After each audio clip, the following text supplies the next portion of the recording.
అన్ని వర్గాల ప్రజలు ఎంటీ అయిపోయిన పరిస్థితి. అంటే ఇప్పుడు తాజాగా అంటే ఈ పెట్టుబడులు ఈ మోసాలకు సంబంధించి ఒక్క మాటలో చెప్పాలంటే ప్రభుత్వానికి ఏం చెప్తారు? ప్రభుత్వానికి ఒకటే చెప్తున్నాం. ఇప్పుడు కూడా మొన్న కూడా కేసీఆర్ గారు అంటే ఆయన ఎంత మ్యాగ్నానిమస్గా ఆలోచిస్తారు, ఎంత పెద్దగా ఆలోచిస్తారు అంటే ఎన్నికలు అయిపోయినాక కూడా తను ఒక టీవీ స్టూడియోలో ఇంటర్వ్యూ కూర్చున్నప్పుడు మీరు అడిగిన ప్రశ్న అడిగినారు, కేసీఆర్ గారిని అడిగినారు.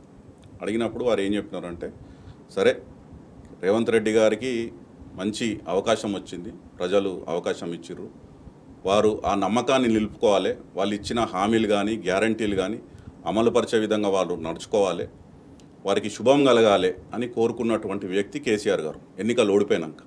కానీ మీరు అదే రేవంత్ రెడ్డి గారి భాష కానీ యాస కానీ కేసీఆర్ గారు కానీ కేసీఆర్ కుటుంబ సభ్యుల మీద కానీ వారికి ఉన్నటువంటి పర్సనల్ గ్రడ్జు ఏ విధంగా ఉందో కేవలం పొలిటికల్ స్పీచ్లో కాదు, ప్రభుత్వ కార్యక్రమాల్లో కూడా మనం చూసినాం.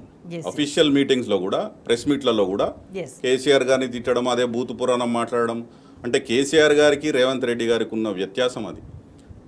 నాగలోకానికి నక్కకున్నట్టు కేసీఆర్ గారికి రేవంత్ గారికి ఉన్న వ్యత్యాసం అది. కాబట్టి మేము ఒకటే చెప్తున్నాం, ఇప్పటికీ మిర్చిపోయింది ఏం లేదు. తెలంగాణ ప్రజలు మంచివారు, చైతన్యవంతులు. అర్థమైంది మీరు మోసం చేసినారు. ఇప్పటికన్నా ఈ అబద్ధ ప్రచారాలు ఆపుకోండి. మీరేవైతే 6 గ్యారంటీలు 420 హామీలు ఇచ్చారో దాని మీద మీరు ధ్యాస పెట్టండి. ఈ కేవలం ఈ అటెన్షన్ డైవర్షన్ టాక్టిక్స్ చేయడము, లేని ఏదో పెట్టుబడులు తీసుకొచ్చినట్టు, చేయని ఉద్యోగాలు ఏదో క్రియేట్ చేస్తున్నట్టు అబద్ధాలు చెప్పకండి, ప్రజలను మోసం చేయకండి. ఒకవేళ మీరు చేసింది నిజమైతే వైట్ పేపర్ రిలీజ్ చేయండి, which should be up for scrutiny. మేము వెరిఫై చేస్తాం కదా ఇందులో నిజం ఉందా లేదా అని. కాకపోతే మేము అనేది ఇట్లాంటి అటెన్షన్ డైవర్షన్ స్కీములు. ఇంకొకటి, మీరు గత 14 నెలల్లో చూస్తే విపరీతమైన అటెన్షన్ డైవర్షన్. మీరు కాళేశ్వరం ప్రాజెక్టు మీద పీసీ చంద్రఘోష్ గారు ఎంక్వైరీని కూర్చోబెట్టడం కానివ్వండి, తర్వాత విద్యుత్ కొనుగోలు విషయంలో జస్టిస్ మదన్ లోకూర్ గారి ఎంక్వైరీ కానివ్వండి, ఆ తర్వాత ఫోన్ ట్యాపింగ్ ఎంక్వైరీ కానివ్వండి, ఆ తర్వాత కేటీఆర్ గారి బంధువుల ఇంటి మీద దాడులు కానివ్వండి, రైడ్లు కానివ్వండి, కేటీఆర్ గారిని వ్యక్తిగతంగా క్యారెక్టర్ అసాసినేషన్ చేసే విధంగా మంత్రి గారితో వ్యాఖ్యలు ఇప్పించడం కానీ, తర్వాత ఈ ఫార్ములా ఈ అంశాన్ని తీసుకురావడం కానీ, అంటే ఒక సిరీస్ ఆఫ్ ప్రజలకు అర్థమైపోయింది. ఎక్కడా ఏమీ లేదు, కొండందవి ఎలకను కూడా పట్టలేదు ఈ వరకు.